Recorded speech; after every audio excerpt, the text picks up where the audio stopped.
everyone, welcome back to the Speak Up podcast. I'm here with a guest with my friend called Chris. Hi, Chris. Hi, Erika. My name's Chris. How are you doing today? So I've been good. So it's max and relaxing during quarantine. Yeah. So, I met Chris through work. So we both work at Moxie's, and that's how we know each other. Would you want to give a little info about yourself, Chris? Myself more of like a student of the world. Actually, I'm 28 now. Like I don't know why I was guessing my age, but I probably worked at Moxie's for a bit. So I've been chefing it up for about like 15 years now. So like we've been doing it. Oh wow! I didn't know you worked there for that long. That's amazing. Actually, not Moxie's, just like cooking in general. Oh, gotcha. Okay. So Chris, would you like me to ask you 2 fun questions then to let the audience get to know you better? Of course, go for it. Okay. I guess going to your chef side, if there was a potluck and you were asked to bring one item, what would it be? So one item. Yeah, one item to the potluck. So honestly, my favorite thing to cook is stir fries. Stir fry. Ooh, okay. Yeah. What kind of stir fry? Actually, I don't have any one specific. It's just it's like I just like to say like stir fry. Oh, okay. On the giant wok you call it in. Yeah. Cool. And then my other question is, what are you binge watching right now on Netflix? Binge watching on Netflix. Yeah. I just finished watching Midnight Gospel. Nice. And then I was also watching this next show called Solar Opposites. It's now on Netflix, but it's by the same guys that made Rick and Morty. Oh, cool. Okay. What Midnight Gospel? So Chris and I were actually talking about Midnight Gospel yesterday, but I think there's the same creators from Adventure Time.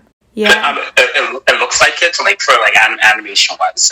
Yeah. So they talk about philosophical topics, and it's a guy an alien doing a podcast in outer space. So it's pretty much like real life, like we're aliens in outer space right now. So. Yeah. I guess our topic is being in situations where you should have said something but didn't say it. And have you been in a situation like that before? Yes. Would you mind sharing it? Of course, because I know like a lot of people they see me and like it's like this guy like he pretty much like says whatever comes to his mind. But there's a lot of times like I probably think of like maybe like 500 different things like I should say before I actually say what I want to say. Can you give us an example? So I remember like where so I was just going out with some friends and I was like and then when they suggest a stupid idea and you're like that's like someone just speak up and say don't do that Mm-hmm. but say we end up just going along with it anyway because I remember one time I was going when I was some friends. Yeah. I was like, so like we're just walking around downtown, and then someone's like, like there's all these like these big houses. Like we should go explore through them, but that was because we've seen a couple for sale signs up. So like the original idea is like it's like we're technically breaking and entering in these houses even though nobody lives there. Mm-hmm. But it's like so let's go on an adventure. So why not? So it's like being in a situation with friends and wanting to say something, but everyone's doing it, so you kind of don't say anything. Is that what you're kind of referring to? Yeah. I feel. Do you think it's like peer pressure almost? Like for myself, I wouldn't say it's really peer pressure. It's just like I have a very laid back go with the flow personality. Yeah. So it's one of those. I'm like it's new, it's different. I haven't done this before. why not? But in the back of your head, you're kind of thinking that you shouldn't be going into the open houses, or Yeah. yeah. Well, I mean, like common sense says don't do it, but Adventure Time says, you know, so what if we find something amazing in there? Yeah, I can agree. I think I've been in some scenarios like that as well, where it's like, oh, maybe it's not a good idea, but why not? Because like I'm down for adventure as well, and I'm down to see what fun things we can do next, I guess. And then one more back for that one though. Yeah. It was like, cause I remember, so I used to do some work with my friend Jeff, right? And it's like, so he's big into the whole advocacy scene, you know, helping out the people. Uh-huh. And I'm like, yeah, so I'm like, you know what? So it's like he's doing something productive, you know. So let me go check it out. And so when I finally get there, so one of his speakers that he had booked says they end up canceling on him. So he's like, okay, so now I need someone to go out and just like talk in front of everybody. He's like, yo, Chris, go do it. Oh. And I was like, and I'm like, you know, I don't want to be on stage, but I'm like, why not? Let's do this. Yeah. And how many people were there? So it's probably about like 40, 50 people. Oh, and ended up giving a whole improvised speech about like procrastination and aiming for your goals. Yeah. So was that your first time? First time on stage? Yeah, like speaking to a group of people, a crowd.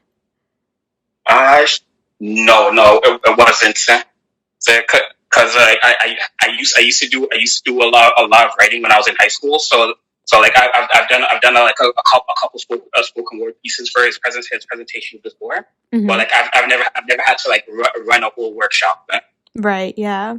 How was your first time speaking up to a crowd like? Were you nervous, or what were you nervous speaking about your poetry? Was it poetry, sorry, that you were writing?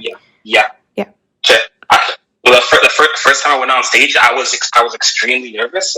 Yeah. So one of my mentors at the time, he helped me by telling me, you know, you just gotta create like an alter ego. So it's like someone that's going to go and do all the things that you wouldn't do. Right. So at the time, so my alter ego was a guy named Dustin. Dustin. Yeah, so like it was just like just off the top of my head, you know. It's like I imagined he was the artist, you know, like he played guitar, like he loved being in front of people, and I'm like, damn, this is my alter ego. Let's do this. Yeah. Wow, that's interesting advice. So, trying to think of a person that you may want to be, or is that what it would be like? Someone that you want to be, and then that's who you imagine yourself when you're presenting? Yes. Yeah. Ooh, that's really cool. And that was that really helped you when you presented? Yeah. Yeah. So I personally think it helped because like after I got on stage, like I wasn't nervous no more. Like I felt all the confidence like I was supposed to be. I mean, at this point in my life, like I no longer need an alter ego, so but it did help in the moment. Yeah. So you think now you've lost that alter ego and you're able to be more yourself? Yeah. Ooh. And how long did that take for you to lose Dustin? Is it? How long? So it's like from alter ego. Shit. Like honestly, like I don't really know like at what point I like transitioned out to it. So all I know is like I was comfortable being in front of people, like using my own name. Oh, that's awesome. Now, do you still do presentations about your poetry? No. So I haven't written anything in a few years now. So it's called just start doing the whole adult life, quote unquote. You know, like going to work, taking care of the people. So. Yeah. So all the boring stuff. So, Chris, how has the quarantine been for you? At first, I was imagining it was going to be a lot worse than it was, but not. So I don't know what's called. Picked up a couple books, so I was like watched a lot of Netflix. I felt like I did go crazy for like maybe 2 weeks because like I got bored of being inside and then it's like all those thoughts of like no I should go call my friends see what they're doing. And then how did you cope with that crazy feeling? So yeah, but honestly the only thing that would help is patience and time. Patience and time, yeah. Because like after the 2 weeks, like nothing really changed. But now I was like I was like happy, content to being at home. Like I no longer had the urge to just like show up at people's doorway. Do you think it's your mindset that what changed having a more positive outlook on the quarantine? Actually, I want to say it's like somewhat more of a mindset. Yeah. Because if you're going to be stuck somewhere, like might as well make the best of it. And then, what books were you reading? What were those books? Do you think those books help you out as well? So a little bit. Like I read a lot of manga, comic books. Yeah. So I have a couple like motivational books here and there. What motivational book would you say helped you the most? So my favorite. So I have a book called The Key by Joe Vitale. It's one of those books that deal with like the law of attraction, the secret, and all that. Yeah. And then going back to the law of attraction, can you tell us a little bit more about that? I feel like a lot of people talk about the idea of the law of attraction, but some people may be unaware of what it is. So my take on it is it's one of those like you manifest whatever you want to. So everything in the universe is made for you to get closer to your goal. So whatever your goal is, whatever you're trying to manifest, as long as you give it energy focus, it will help you get there. Yeah. Have you done any law of attraction in your life or before that you read that book? Does that make sense? Yeah. I used to do a little bit of marketing, so like I was recommended a few books like that in the time because I know sales has a lot to do with a positive mind state. Oh yeah. Dealing with the law of attraction. What's called the attitude of gratitude and like actually being like more goal oriented. I think especially in sales, because I'm in a sales position right now, and I feel like sales and having the right mindset are really something that you have to have. Because if you're in sales and you have a bad mindset, you get a lot of no's and you get a lot of it could be negative things that happen in sales. Yeah. Right? Yeah.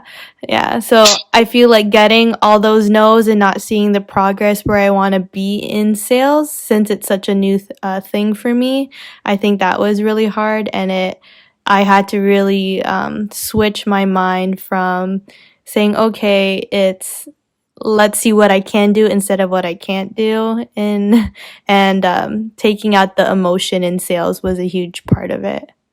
Right. Yeah. No, I know when I did sales, like I like one of my like big mentors at that time. Like he told me all about that. The no is the next opportunity. Yeah. I mean, like, but when people are telling me no, like I'm not thinking about the next opportunity. It's like exactly. This is the guy here right now that's telling me no. Exactly. I don't like them. Yeah. Or you're getting so many no's and they say, okay, all these no's, but just keep going and you'll eventually get the yeses and you'll start getting the yeses. But yeah, I guess it goes back to you talking about patience and time, that you have to be patient for those yeses, and it takes some time and getting used to being good at sales and then having the good stuff come back to you. Yeah. Actually, I think like one of the biggest things that helped me is like because like I just had to sit down with my boss at the time, Yeah. and like it's like he was telling me like I have to understand when to let go. Yeah. Because like I'll be there talking with the people for like 20-30 minutes trying to convince them, and he's like that's a lot of wasted energy. Like we're not out here to convince people what they want. It's like they already want it. You're just looking for the people that do. Exactly, yeah. And then it's like, okay, well, where do I find those people that do? Like that do need my services or do need my products. And then what's called also it's one of those like a lot of people come with the same product nowadays. So like the only difference between the person I talked to them yesterday and the person that's talking to them right now is the person. So it's like like if somebody really likes you for who you are, like they'll buy anything that you have to sell. Mm-hmm. Yeah, I've heard that a lot lately. I think I do agree to some extent. Because, say, for example, they do trust you and they do like you, and they would buy from you, but they don't necessarily need that product or service that you're selling, so they won't buy from you. I mean, Yeah. you say that, but it's like for example, like when someone goes to the store and they're looking at like a new TV set. Like, most of the time, we don't really need a new TV. It's just we want it. So. Yeah. And then I guess that salesperson would be the one who would convince you that you do need the new TV, and it's that it's not they're converting the want into a need. Yeah. Yeah. Yeah. Yeah, Chris, you were telling me about how you were impulse purchasing and you bought a new TV. Can you tell us about that? Yeah. Right. So I remember I was walking, like everyone remembers when Target was a big thing, you know, in Canada, and then all of a sudden they just started closing down. So I'm walking through the store. I see like it's pretty much like empty shelves everywhere. Of like they're even they're selling the shelf units and everything. And I'm like, you know what? I'm in here. I have to get something. Like I didn't come in with the idea of like I want to buy this. It's just, but I came in the idea with I wanted to buy something because it's like there's deals everywhere and I have to be part of this. I seen this like 55-inch TV that was just chilling on the wall. It was the last one left. I called the store guy over and like I want that one. So I didn't have no way to bring this TV home or anything. So I ended up like buying the TV, like standing in front of the store, like calling up my friends, to see who would come by and grab me. And then when my friends finally comes to, so we still don't like his car didn't have enough room to fit the TV with like in the box and everything. Yeah. So we end up having to go to like Home Depot or whatever, like buy a rope and tie this TV onto his roof just so I can get it home. Yeah, I guess going back to our first topic where you're put into situations and you think that it might not be a good idea, but then you do it because of the adventure. Do you think that this can tie in with that? A little bit. Yeah. Like I'm not going to say like I'm super spontaneous, but like I am stubborn spontaneous. So like if I decide this is what I want to do, like I'm going to figure out how I'm going to figure out how to do it on the way. Yeah, that's true. But yeah, I guess going back into talking about sales and having that right mindset, do you think having the right mentor would really help you in that case? Yes, because I mean, like a lot of success that I've had in my life. Like there's always been someone that has been like a guiding figure for me. You know, it's like so like over the years, I could list off a lot of them that have definitely helped me in everything that I've tried to do. Yeah. So just a couple shout outs. So, you know, it's like for when I was doing my writing, it was. My friend that worked at Children's Aid, like he was the first one that got me on stage. Like I did my talking in front of about 20 youth, youth in care. So a lot of my work catered towards like things that they can relate to. Mm-hmm. And then in sales, it was my manager at the time. Like he actually like he took the time out. I was like, like we would go out for dinners. It's like sit down, like talk about like like what we could do to improve. It's like and then just like those random things like what would you do if you just suddenly became rich overnight? Huh. Yeah. What did you say to that? So at that time, like I still do have like a pretty strong imagination. So I wanted to buy my own island and just like have my own city with my own currency. I was like, because if I'm rich, why not? That's true. So you would have your own currency, you said? Yeah. Yeah. What would your currency be called? Just curious. I didn't think that far ahead into it. True. Okay. Even with that idea, like he told me I was thinking too small. Oh, wow. He's like, because like if money wasn't an option, he's like, might as well just get yourself a whole planet. Why would you want just one island? Huh. Yeah. I guess with mentorships, they really help you see more than what you see for yourself. I believe, like if I remember correctly, like one of his like favorite quotes is, I said, "Be more, do more, you can have more." Huh. Yeah. I've never heard that quote before, but that's definitely true. So, what would you say would be the number one takeaway from having a mentorship? Is number one thing from having a mentor. Yeah. Is like they definitely help you see things or help you believe in yourself at those times when you don't believe in yourself.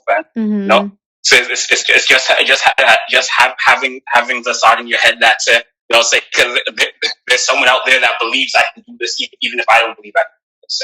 Mm-hmm. Yeah, no, that's true.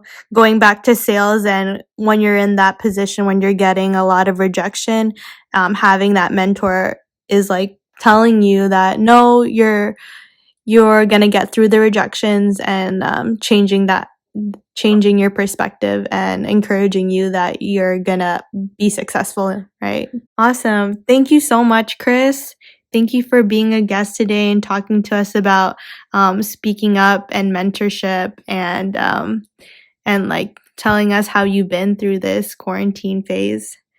Is there a platform or a way that you would want people to contact you or reach you or get to know more about you? I use what do you call it, Instagram a little bit.